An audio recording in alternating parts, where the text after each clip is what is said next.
Ate, samahan niyo naman ako dahil mag-voice over tayo ng grab namin nung Biyernes pa to. Oo. O, di ba ang galing mo talaga, Biyernes ngayon, pero nung Biyernes pa yung vlog mo. So, dito nga ate, hatid ko lang si Sydney sa school, tapos dumiretso na ako ng CCMC para magpalista malamang. Sobrang busy mo ate, muntik mo na makalimutan yung vlog mo na to, di ba? Nahatid ko na si Sydney ate. And nagpalista na rin ako sa dental kasi magpapabunot sila, mag-ama. Pauwi na ako para gisingin siya kasi mag-gym pa kami. So, let's go.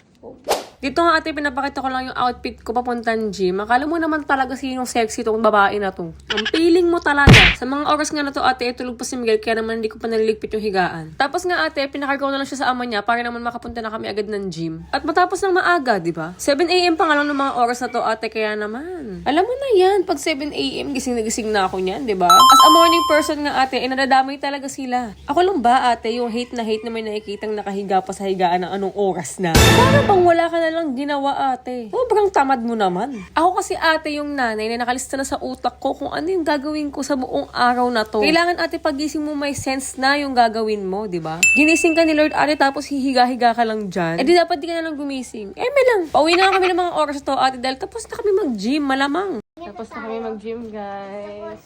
Uuwi na tayo at magluluto naman tayo ng ulam para sa tanghalian.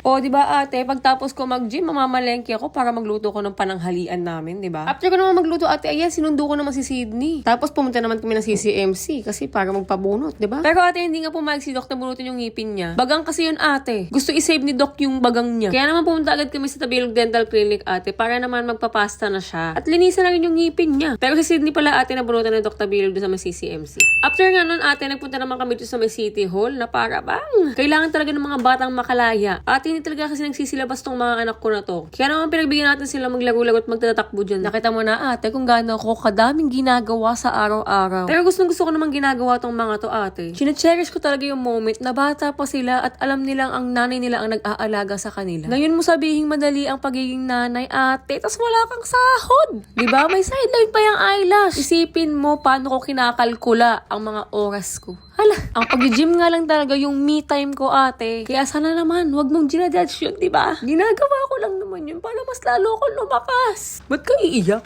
Sa part nga na to, nag-i-slide lang sila dyan, naglalambite. Hindi naman ang mga malak na to, nag-boost over ako. Ini-video-video ko nga lang sila dyan ate para naman paglaki nila, mapapanood nila to. Yun talaga ang sense kung ba't ako nagbibideo-video ate. Bonus na lang kung sahod daw kay Meta. Ang sarap lang kasi balikan at panoorin yung mga dating videos, diba? Tulad dati ate, wala namang camera, kaya naman hindi ko mabalikan kung ano itsura at pinagagawa ko nung bata ako. Although may pictures naman kami, pero iba pa rin yung video. And balik naman tayo sa may vlog ko ate. Nagkape nga lang kami at milk dyan, tapos nagpunta naman kami ng McDo para mag-burger break ang mga bata na ite. Tapos ate, iuwi namin yung mga soft drinks na yan kasi bawal sa amin yan na. Pamimigay na lang natin yan sa mga gusto mag-coke. Kala mo talaga. Tapos ate, dahil nga lagi nasisira yung cup holder na yan, doble-doble namin siya. Parang hindi masayang at hindi matapon. Pagka-uwi naman namin ng bahay ate, iniwan lang namin yung mga bata. Tapos dumiretso kami ng Divisoria para bumili ng kamote. 10 kilong kamote nga pala yung binili namin dyan ate. Para bang mauubusan yan siya ng kamote. Sa akin naman isang piling lang. Tapos ate, nagpunta naman kami dito sa may bilihan ng shawarma. Chicken shawarma nga to ate, kaya naman gustong gusto ko yan. Favorite ko yan, ayoko ng taba. Hindi naman kasi kami stricto sa kinakain namin kahit nag-gym kami ate. Kaya naman na-enjoy talaga namin, di ba? Kailangan din naman na balance lang. Wag naman yung sobra. Hindi ko naman naubos yung in-order ko yun na shawarma rice ate. Dahil kanin yan. Madali akong mabusog. Si Mark nga ate, ay pita lang yung in-order niya. Medyo nasuya lang ako sa dami ng sauce ate. Pero masarap naman siya. Tapos ate, kumain na kami dyan at umuwi na rin kami. Hindi ko na kayo na-videohan ng pag-uwi namin ate. Kasi sobrang pagod na ako nak. Ang dami mo naman pinag-uuto. Hindi na for today's vlog. See you on my next one. Bye! Thank you for watching guys.